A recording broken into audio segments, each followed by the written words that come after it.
Mieux innover pour transformer la société, voilà l'objectif de nos entrepreneurs d'avenir qui se relaient sur ce plateau avec nous. L'un d'entre eux, bonjour Antoine Payon. Bonjour. Vous êtes fondateur de Dessine-moi une ville. Alors c'est un projet que vous avez mené il y a quelques temps. Vous avez créé donc cette société de conseil et d'organisation d'événements à vocation sociétale, permettre au grand public de mieux appréhender le monde de demain à travers le fait urbain. En quelques mots, qu'est-ce que ça signifie au quotidien ? Alors en fait, tout à fait. Le départ, c'était que la question des innovations dans la ville est une question cruciale. L'innovation en général, bien sûr, mais surtout dans la ville. Pourquoi ? Parce que l'on veut avoir des villes qui soient plus proches des citoyens, qui soient plus proches de leurs attentes et qui sans cesse innovent. Les vélos, par exemple, libre-service, les voitures électriques. Il y a un grand nombre d'innovations. Donc la vocation de Dessine-moi une ville, c'est ça, c'est d'aider les collectivités à innover au mieux, au plus proche des citoyens, à travers notamment un réseau social que l'on espère créer assez rapidement, qui va rassembler des habitants un petit peu partout en France et dans le monde, et qui vont échanger leurs idées, qui vont développer ensemble des idées. Et Dessine-moi une ville aura ensuite la vocation à transformer ces idées en réalité, c'est-à-dire en conseillant les collectivités, en vendant ces idées, en les aidant à développer elles-mêmes aussi leurs propres idées. Et puis, une fois qu'on a développé ces innovations, il faut les montrer.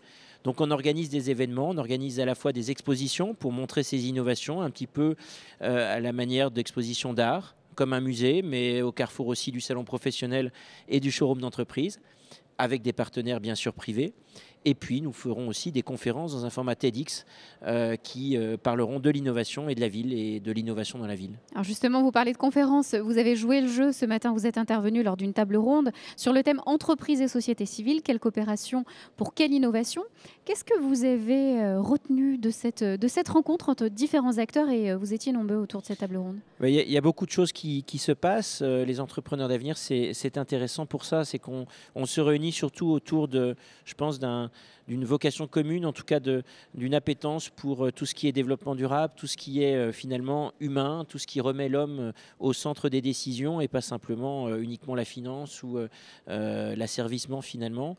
Et donc on l'a vu ce matin dans la conférence notamment dans laquelle j'étais, il y a beaucoup d'innovations qui se font, beaucoup d'initiatives qui partent du terrain et qui ne sont pas forcément toutes relayées, dont on n'a pas forcément conscience quand on vit au jour le jour. Et voilà, c'est passionnant de voir qu'il y a beaucoup d'initiatives qui se passent à Lyon et en France en général. Alors au-delà de ce Parlement aujourd'hui, 25 novembre à la préfecture de Lyon, comment est-ce que vous envisagez l'avenir ou les futurs projets de Dessine-moi une ville ? Où est-ce qu'on va vous retrouver ?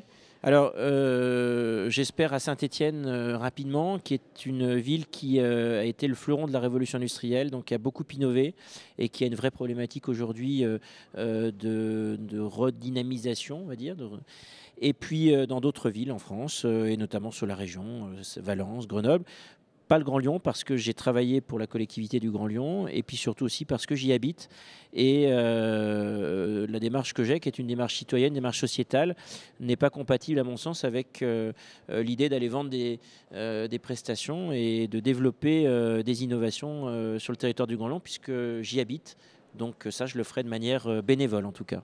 Merci beaucoup en tout cas d'être passé sur notre plateau. Je le rappelle, Antoine Payon, vous êtes fondateur de Dessine-moi une ville. Merci beaucoup. Merci. Merci.